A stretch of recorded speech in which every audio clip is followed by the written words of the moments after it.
On the phone, it is a pleasure to welcome to the program Robert Greenwald. He is, of course, the founder of Brave New Films and the director and producer of his latest, War on Whistleblowers, Free Press in the National Security State. Robert, welcome to the program.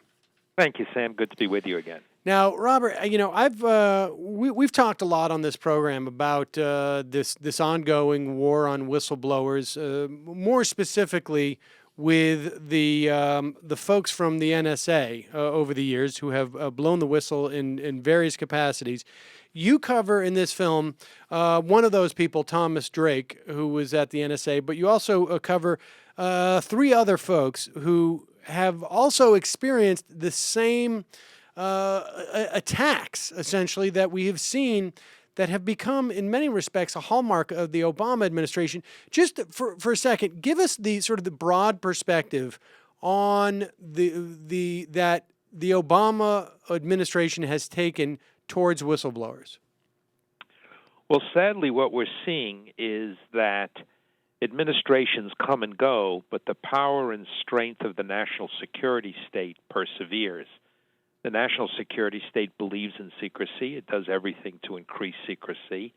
And the Obama administration, in many ways, is the latest, you could almost say, victim of the national security state efforts.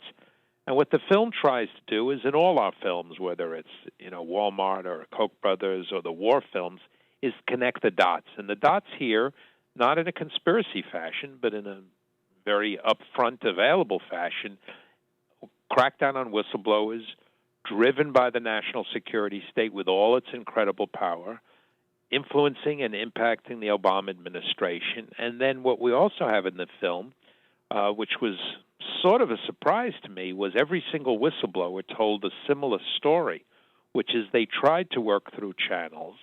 They tried to do what their institutions told them to do if they saw something. They came up against a dead end.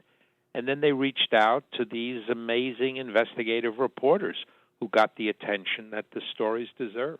Yeah, I mean, at the very least, we know that Thomas Drake went to the special investigator for the Inspector General for the NSA. And all of their claims were vindicated. So these are not people who have supposedly whistleblowed on anything that wasn't perfectly legitimate. Let's take, for instance, Franz Galan. Tell us of tell us the story of Franz Galan. Well, here's a guy who literally saved lives by insisting that the Marines look at the procurement of the vehicles in Iraq, and he insisted that there was a safer, better vehicle, the MRAP. Turned out to be accurate. He went public. He used the media to get attention, and ultimately you had then Senator Biden and the head of the Marines changing around the ordering of vehicles so that those that would save lives were actually brought in. And, it's an amazing feeling. I've talked to Franz, and you see him in the movie, and we've talked to Tom Vanderbroek from the USA Today, who helped get the story out there, that this is a perfect example of why you should not be punishing whistleblowers, why we should be encouraging them. And frankly, again, the only way we're going to know about some of the waste, fraud, abuse, corruption, breaking of laws in national security is with whistleblowers going to journalists. It's interesting because his case, in some respects, is, I don't know if it's necessarily unique, but it's different in many respects than the others. I mean, I remember when this story, I was on the radio talking about this story when it broke in USA Today. This Marine ended up losing his job, but getting it back. And in many respects, it's because I think it was the nature of the story. It was so digestible, so sort of clear cut, and got such wide exposure that he was able to get a lot of public support that essentially made it politically toxic to continue to attack him as a whistleblower. Well, I mean, let's think about this a minute. This is literally the land of Kafka. A guy goes out, does exactly what we would hope everyone should do, which is, I can save lives. I can save lives of Marines. I am a Marine. He saves lives of Marines, and he gets punished for it. It's outrageous. It defies words in some ways. Fortunately, as you say, it was turned around. He's got his job back. Franz participated in one of the premieres we had of the film in New York, and he was on a panel. He's incredible. You should have him on the show, by the way. He's incredibly eloquent and really makes clear how important, fundamentally important, this issue is. Let's talk about Michael DeCourt. He was a project manager at Lockheed Martin.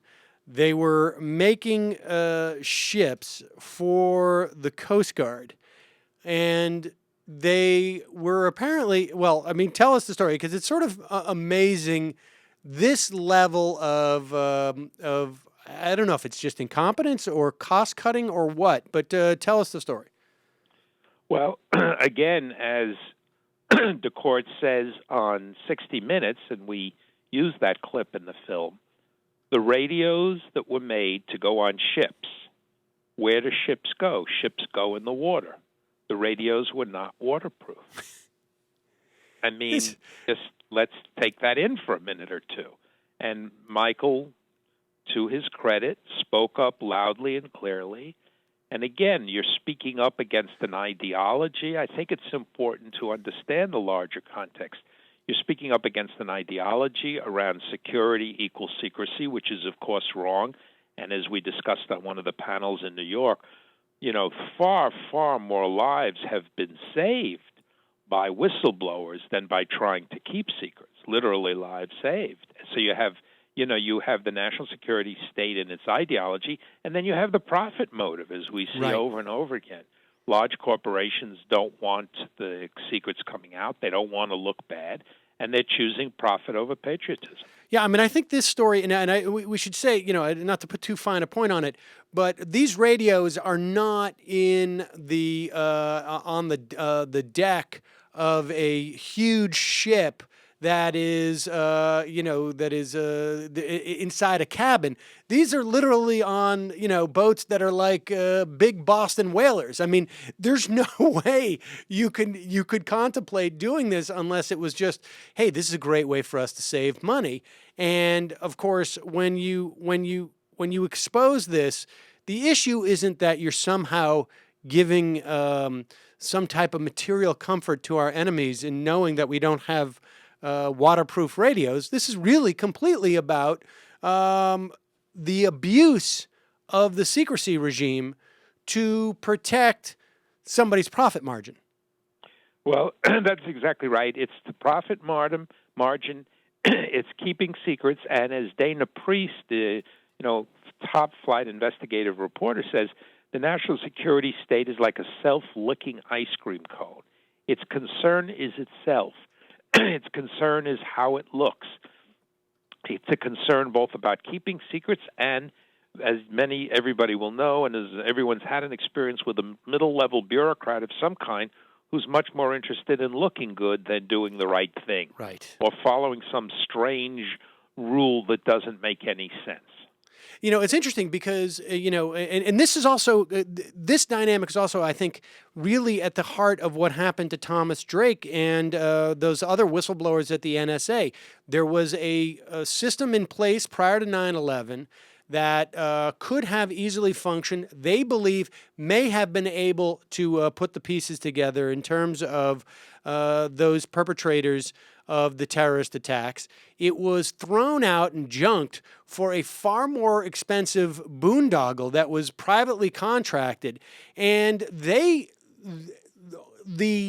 suspicion is that the reason why they were pursued so heavily was less about blowing the whistle on some type of national security apparatus, but more ultimately blowing it on a really unnecessary expenditure and outsourcing and privatizing of this function that never worked. Right, exactly. That the fact that we point out in the movie, and I don't know if your listeners are aware of that literally the Espionage Act meant to catch spies is being used against whistleblowers is staggering. And that's one of the first things that got my attention and got us to do the film. And I hope that your listeners will be able to get copies. By the way, we're offering free copies if you go to waronwhistleblowers.com for people who will get a copy, honor system only, and have a screening or a house party at school or work or any and every place, because we've had a generous donor who believes in the message and wants to get the word out.